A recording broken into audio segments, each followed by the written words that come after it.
Shalom. So in this video, we want to talk about science of opposition in male-female relationships, because a lot of things are so different with male and female, and sometimes we create problems by wanting them to be the same when it was not designed that way. It was designed to be opposite, and this opposition is what makes it equal, as opposed to how we look at things in this Western culture where it should be the same. So when you're dealing with one, it's two opposite that makes one. It's not two of the same thing that makes one, which we'll get into further on, right? So we're going to talk about male and female as the Most High created them, right? We're going to be talking about what it means to be one. We're also going to be talking about marriage from the biblical standpoint, as opposed to the culture that we're living in today, because things are very different. We're going to be talking about the causes of conflicts in relationships, the root causes. We're also going to be talking about who created life, the man or the woman. The confusion needs to be cleared up. So we're going to bring clarity to that question. So first, let us start with understanding the male and the female. When you're dealing with male, you're dealing with the Hebrew word zakar, which means to remember. But this remembrance is not the same as a mental memory of something. There's an experience to this remembrance. For example, if you take a seed and you put it in the soil, the plant that comes up is a remembrance of the seed that you placed in the earth. So there's an experience to this type of remembrance. So biologically or physically, it's in the seed, and spiritually, it's in the consciousness. So it's the same if you grow with the consciousness of the hebraic scriptures. Guess what? When you start raising your children, that same remembrance is going to be embedded, because you're going to be teaching them diligently, day in, day out. So there's a spiritual or mental aspect of this remembrance, and there's the physical, meaning the genes. So even with Noah, when he says to replenish the earth, to multiply and replenish the earth, right? There's a physical part of it, and there's this mental, intellectual, spiritual aspect. So the more you teach this knowledge to your people, to your descendants, to your lineage, is the more it multiplies.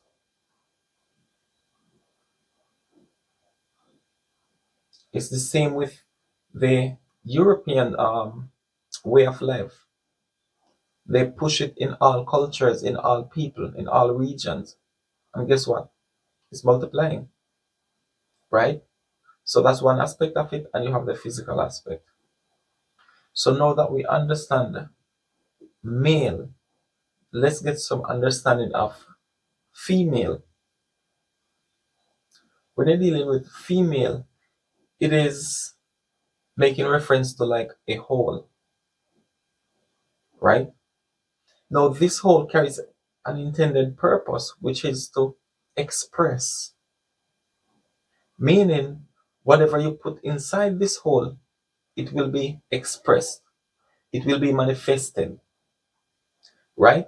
So, at the mental level, if you take an idea and you bring it to the woman, guess what? She's going to manifest that idea. So, you bring your business plans to her, whatever it is, she's going to find ways to make it manifest, because that's in her nature. Now, at the physical level, it's the same. You put your seed in her, Whatever you put inside that hole, it will be expressed, it will be manifested. So a baby will come. And that which comes will be a remembrance of the seed that was sown in her womb. So we can see two total opposite, right? But they make one thing, which goes into the next aspect of what we're discussing.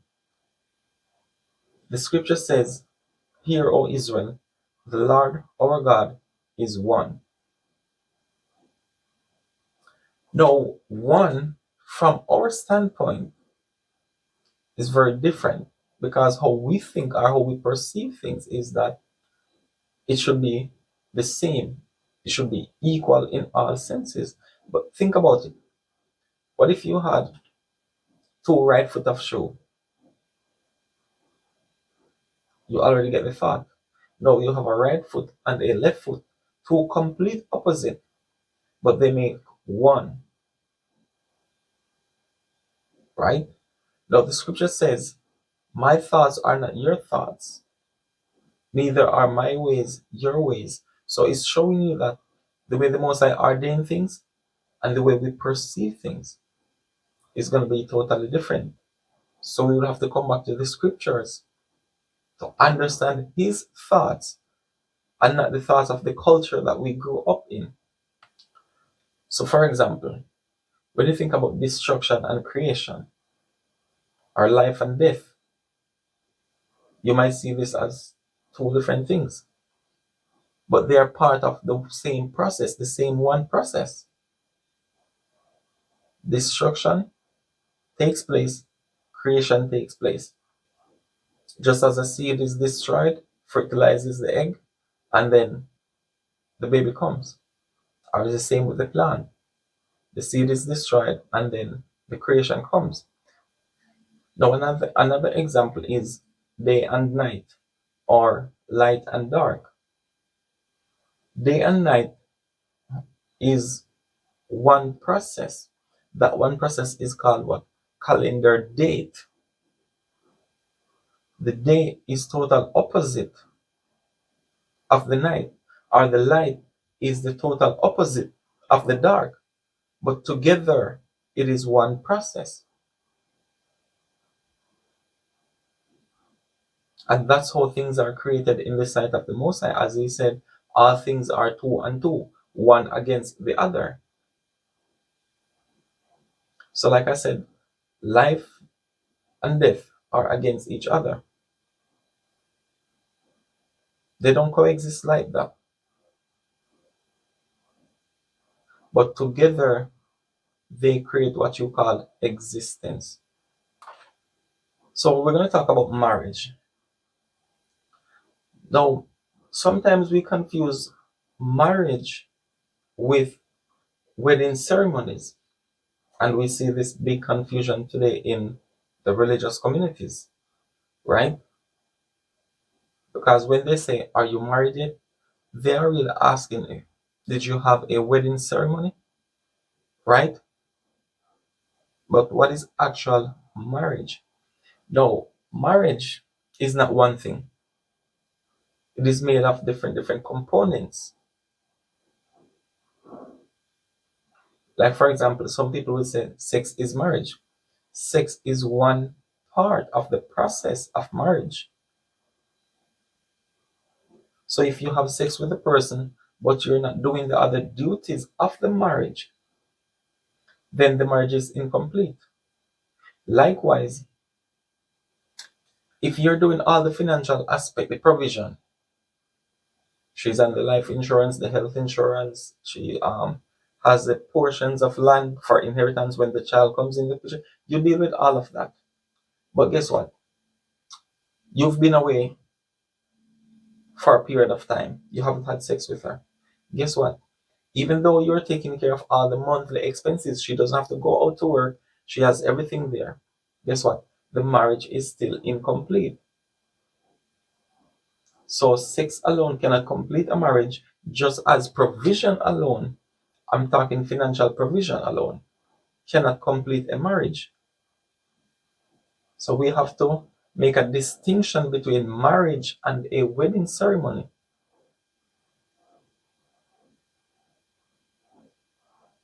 The sex is needed to consummate or to make it official. This is why even in today's society, if you have a wedding ceremony, but you did not have sex, when you go to the honeymoon and so forth and whatever, you do not have sex, you know what?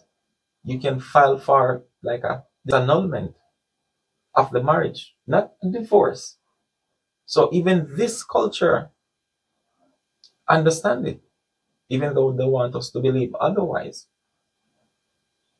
We saw with Samson where this woman was promised to him. This woman was promised to Samson, but the father had given her to another man. So when Samson came back around, the father could not give her to Samson because she what? She had sex with that other man. So they had to carry on the duties of the marriage, right? Now, part of the marriage is to satisfy each other and, as you would say, feed their spirit, right? This is why the law forbids us to make marriages with the other nations, because part of the marriage is what? You're going to be learning their culture, they are going to be learning yours, right? Which is no problem for them to learn ours, but the Most High has a problem with us learning this, and that has always been our downfall, doing after the customs of the other nations. This is why he says, do not give your daughters to their sons, and do not take their daughters to your son.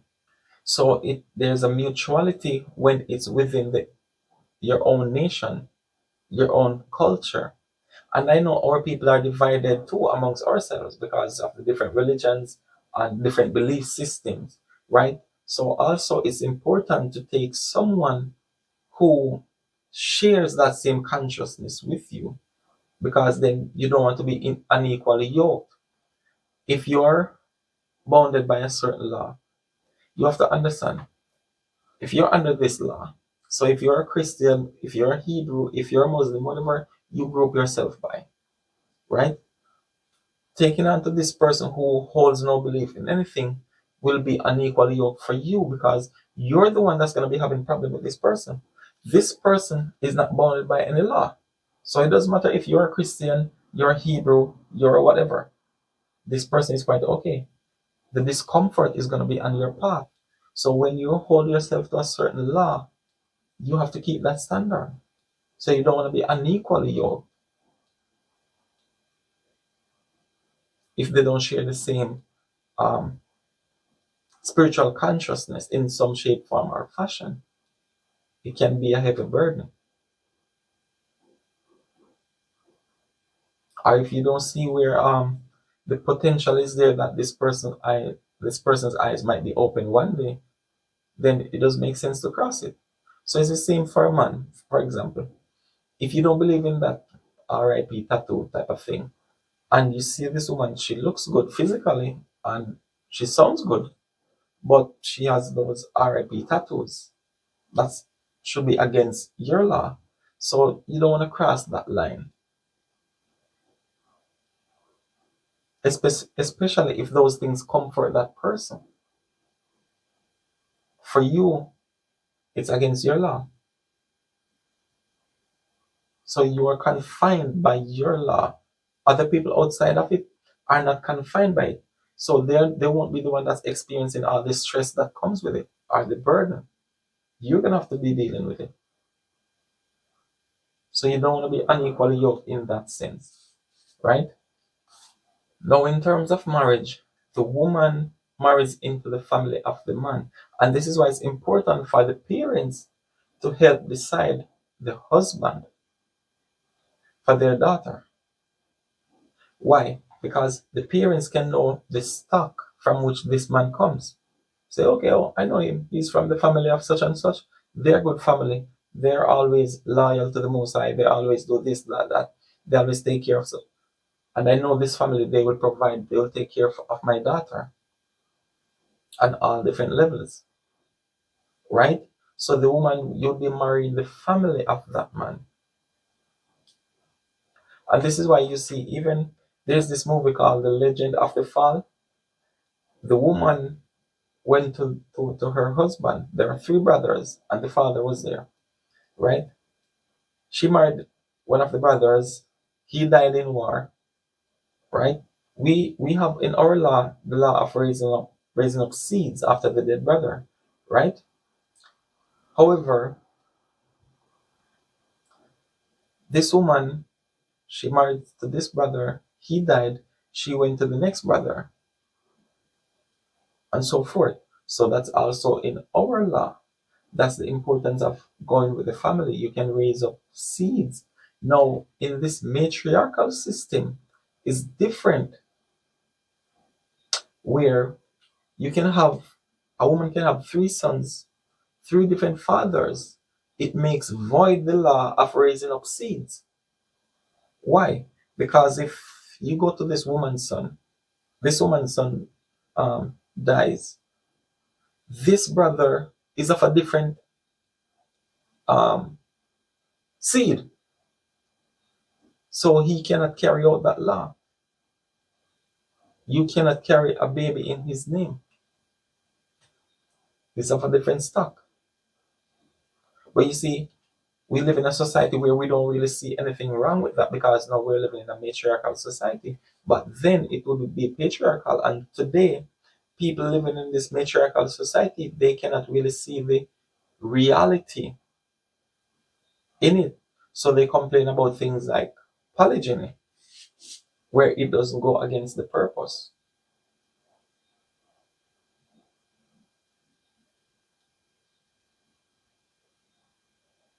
The reason why they could raise up seeds back then after the dead brother is because what? It's the same stock. Now, polygyny too has its limits, right? And we're gonna go deeper into this marriage aspect, and we're gonna understand some things. Probably some of us weren't aware of it before, but we're gonna see things about marriage and things about the law, because polygyny can start to branch off into whoremongering when you go outside the nature of polygyny.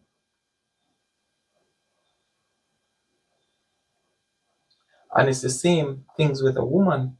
You should demand being provided for.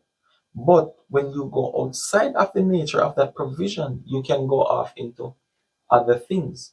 So you want to stay in the confinements of the nature. So it's best for us to understand it from the standpoint of the Most High, rather than how we think as men, even logically, and how women feel,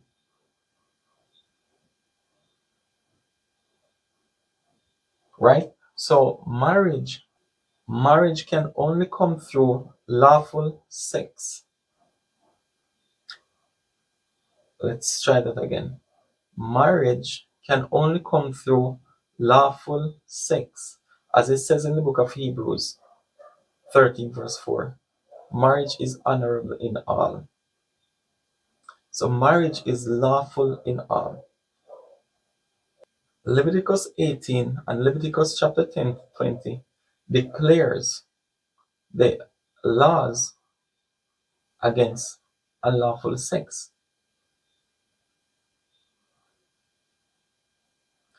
As long as it's unlawful, marriage cannot come of it.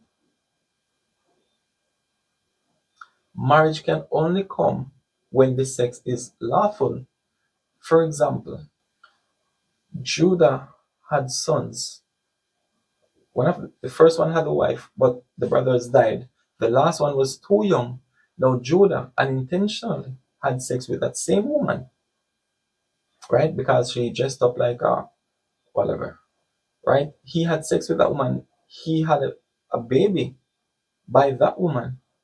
But if you notice throughout the scripture, it didn't call Tamar Judah's wife. It calls her his daughter-in-law.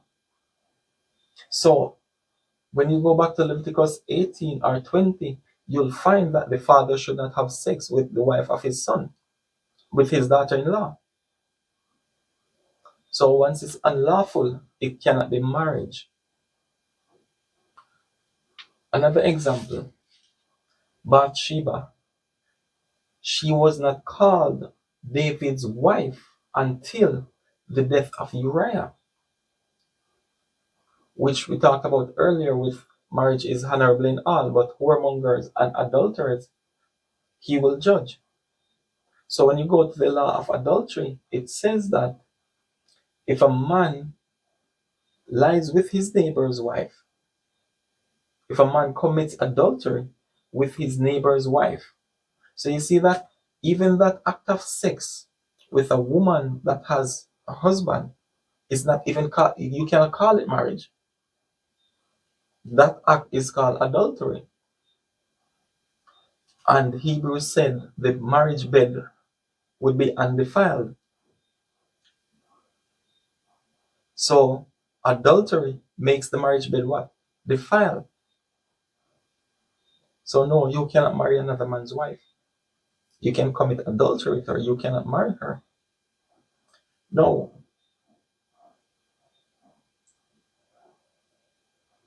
What happens when the man that is married has sex with an unmarried woman? Is it called adultery? No. No, it's not called adultery because the law doesn't forbid the man going with an unmarried woman. It says if the man, whether married or unmarried, whether the man is married or the man is unmarried, once he goes with a woman that is married, that is an act of adultery. Now, if this married man goes with another woman that is unmarried, that's not considered adultery. When you go to Genesis chapter 32, it says Jacob took his two wives. Two wives.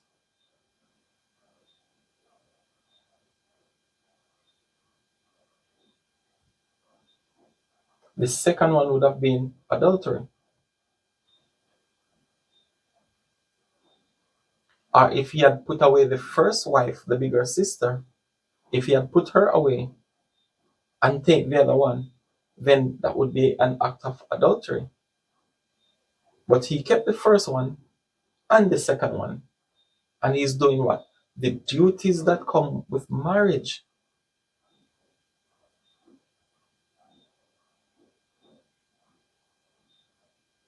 So the fact that there's mention of the fact that it is mentioned about a man having two wives, even in the law, it says if a man has two wives, it means what? It is lawful. Now, sometimes we don't believe directly in the Bible. We believe in how we feel about the Bible. And it's the same for some of us men. We don't believe directly in the Bible sometimes. We believe in how we think logically about the Bible. We need to cut out this middleman of thinking and feeling. Now you have a lot of people who is trying to use the Jesus Christ to push out these laws. And I say Jesus Christ for a reason, because the son of Joseph and Mary did not speak against these things. He did not come to make void the law of the Most High, what he gave to Moses. So for you to come and use him to make these things void, you're already preaching another gospel. So there are things that are going to be in the Bible that some of us don't agree with, or some of us don't feel good about it, but we have to understand that it's coming from upstairs. Just as you're at your job, the CEO sends out a new protocol. You don't agree with it, but guess what? It came from upstairs, so you're going to be working with it. I'm sure in the dietary law it says you can eat grasshopper, but I'm sure that even though it's there, you're not going to eat grasshopper. So yes, there are things that we're going to still respect because it's in the Bible. But just because how we feel about grasshopper, we're not going to say, oh, that's wrong translation, or don't know that it's there, but it doesn't mean that I have to do it. But would it be a sin if you do it? No, it's lawful. So we have to start to cut out this middleman of thinking and feeling and deal with what it says directly, whether we agree with it or not. Because it's okay to not agree with it, but you can respect something that you don't agree with. And that's something hard for some of us to do, which also we're going to get into when it comes down to the male-female relationship and the signs of the oppositions. So the question is, who create life, the man or the woman? Now, the woman might explain why she says she creates life, and then you'll have someone explaining it. But for me, this is an irrelevant question. See, we try to explain these things logically, but we have to understand that logic only makes sense at the intellectual level. Just because it makes sense logically or intellectually, it doesn't mean that it is spirituality or truth. You can break down something perfect logically, but it's only at the logical level, right? So, in order for us to understand this creation of life, if it's the man or the woman, we have to first go back to how we define the word create. And ask yourself, what is your understanding of create? Create is done out of nothing. So if you're taking raw materials from here, here, here to make something, you cannot call this create. You make or you invent. For example, if you take raw materials from Africa and there, and you build airplanes, did you create airplanes? No, you invent. Why is it invented? Because you took materials that already existed. And once you take materials that already existed, then it's no more creation. You're only multiplying on what is already there. Now, it's the same dealing with the baby. When the woman says she created the life, or the man says he creates the life, guess what? If you're not creating a new genealogy with that life, then you did not create a life. You are multiplying on what was already here. So, for example, if I'm of the tribe of Judah and I get a son, and the son is still adding on, increasing Judah, the tribe of Judah, guess what? I did not create that. I am only multiplying on what was already here. If you're going back to, if you want to deal with creation of life, you'll have to go back to the forefathers. For example, Judah, he created life. He created life. So everyone that came out of his lines, that's a new genealogy, Judah. But his sons did not create. They multiplied on what already came from Judah. Levi, he created everything that came out of his lines. But what came out of those were not created. They were just multiplying on what was already here.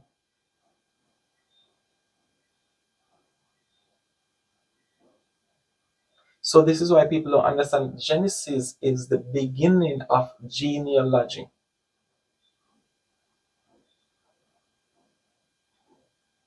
You cannot create a new genealogy today. So you are not creating a baby, you're multiplying on what was already here.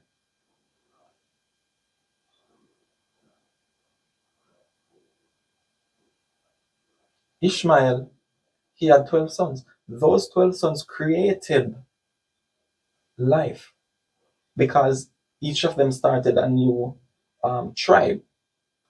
So, like I said, this is an irrelevant question, and we need to stop doing that with the male female thing, because we're claiming credit for something that is not credited unto us.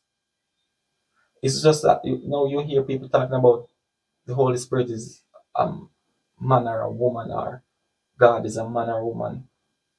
Those are irrelevant questions, right? I don't know who even think of those things.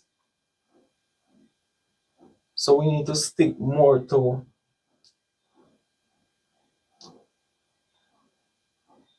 spiritual consciousness then.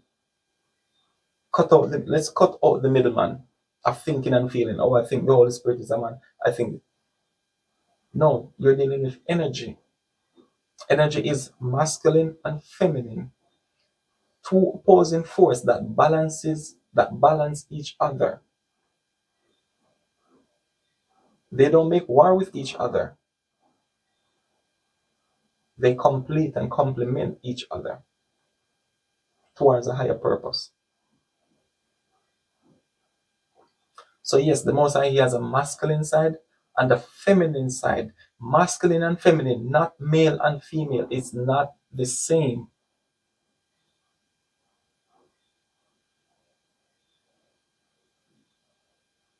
So the spirit has different attributes. Some are going to be masculine, some are going to be feminine, but it's not male and female, it's not man and woman. So we need to kind of cut down on the ego talk and stop attributing things to ourselves or our gender. This is not a battle between man and woman. These are forces of energy, and we need to see the Most High in the form of a spirit and not as a man. Like I said, men go by how we think about what the Bible says. So sometimes we'll go to Exodus 32, verse 15, and say, oh, you see, God is a man of war. Yeah, he's a man of war. He didn't say he's a man. He's just giving you an idea to see something about an attribute, not a description of gender. So we need to stop doing these things and picking out things because, oh, no, those are irrelevant things. So now we're going to discuss causes of conflicts in relationships. One of the main causes of conflicts in relationships is Hosea 4 verse 6. My people are destroyed for lack of knowledge. But the knowledge that we're lack of is knowledge of self. Today you can take the youngest of child, they can tell you everything about the constellations, the heavens, everything about the earth, everything about under the sea. They can tell you everything. That's not the knowledge that we lack. We lack the knowledge of the internal world, of the self. And because we lack that knowledge, we become ignorant of the basic understanding of a man and a woman. The common mistake that we make is to assume that my wife or my husband should respond or behave in the same way I would respond and behave when I love someone. Because we cannot understand that we do not think and feel the same as man and woman. We are opposite in nature, and this opposition brings dynamism in the relationship. So therefore, the man's mistake is that I think that the woman, my wife, should think logically, communicate, and respond the same way that I do according to my expectation. And the mistake for the woman is that she thinks that the man should feel, communicate, and react the same way she would according to her expectations. You know what happens when an expectation goes unmet? Disappointment. Sometimes it leads to anger. But this is the doorway for disappointment. We forget that we are supposed to be different. And these differences create the balance in the relationship, in the marriage. So you might be strong here. It's okay if the man is weak there. or vice versa. Both of you don't have to be strong in the same things because you're going to balance each other out. So you'll find that maybe the man doesn't have so much compassion, but the woman can back him up. For example, Nabal, when David come and he was supposed to have compassion and give them food, the woman had to step out with all the compassion and give them food, which brings also grace to her husband. So this is the dynamics of the relationship. One is strong, one is weak. That's okay. That's a balance. But you don't want to be strong in all the same areas and weak in the same areas. That's going to lead to a downfall, quick downfall.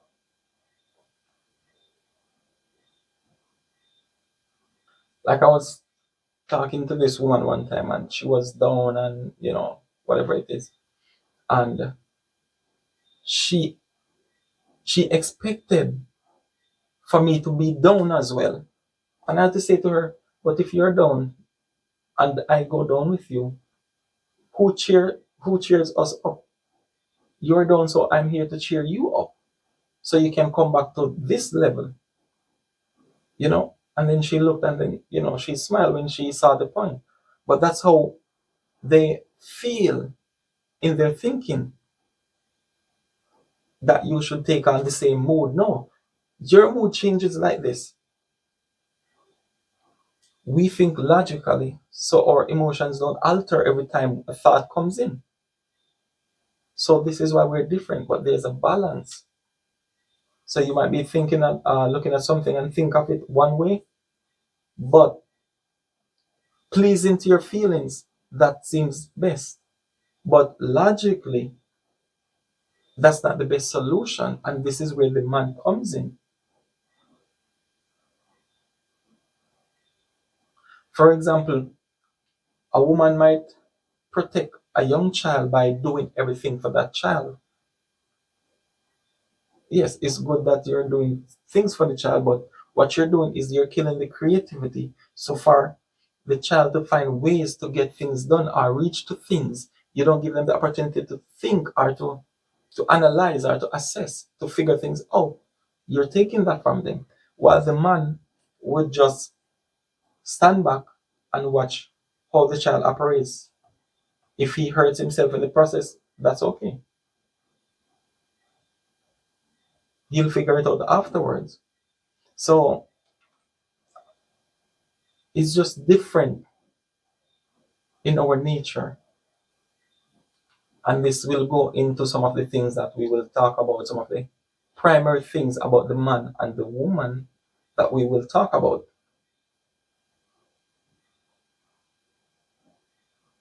Because things in the woman's nature, from a man's perspective, you can take it, you can be upset about it. And things in the man's nature, from the woman's perspective, she can be upset about it. But in truth and in fact, there's no real reason to be upset. It's in the nature.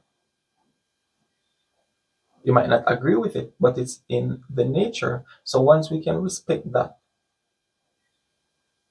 we can deal with the discomfort in our feeling towards that. Now, what is the solution to these conflicts in relationships? First, you have to be aware of your authentic self, of your true self. So when you're going to the dating table, you're going in the image or representation of the authentic self, not the ego pretending to be the real you. Once you find that you have to be protecting your peace, you know that's the ego. The authentic self does not need to protect its peace. The ego does that, does that. Why? Because it thinks it's a feeling that can be hurt, or a feeling that if this person shows me enough love, I will feel better. Once you have that mindset at the dating table, it means you're what? Out of your authentic self. If you find that one of the things that you want is somebody to make you happy, you know that's already the ego. Happiness is not something that is attained by getting things in your life. Happiness is something that is shared. So you are already happy in your own essence, and you're going to share part of your essential being with this person. You're not trying to accumulate, you're not trying to get something to make you feel better. Some of us, we go to the dating table in the terms of fear. The ego is fearful. So once you approach this person with that fear, you're already perceiving the person as a threat. And what does the person do? Already sees that, so now the person is kind of backing up. Not that the person is a threat, but you give that energy, the person receives it. So now it's like this. There's already a standoff. So it's like not much reason to have a second date. So we cannot go with the ego disguising to be the real self. So being aware of our authentic self will solve over 50% of all these problems.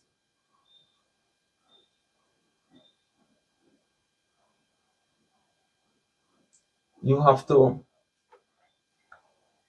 you have to look for the higher purpose as the primary things as opposed to your preferences. Like I said, this man might come in the height and the figure that you like, but when you look at the more primary needs, he doesn't fit in that criterion. Now you have to choose between your necessities and your preferences. And it's the same for a man. The woman has the figure that you want, but not the mindset, or you don't see where this woman can raise your child the way you would want. So you're going to have to put your preferences aside and make a conscious decision. You are being authentic, you're being honest to yourself and to be honest to her. But sometimes the ego lost itself in what preferences. So you know that you don't see that type of future with this person. You don't see this person taking care or raising your child the way you would want. You don't see this person supporting the family the way you would want. But the preference, the physical, the things that you like, now your feelings get caught up in that, and the decision is made. Now you betray all your principles. Everything that you say you wanted in a relationship or in a family, you betrayed all of that for preferences. That's ego.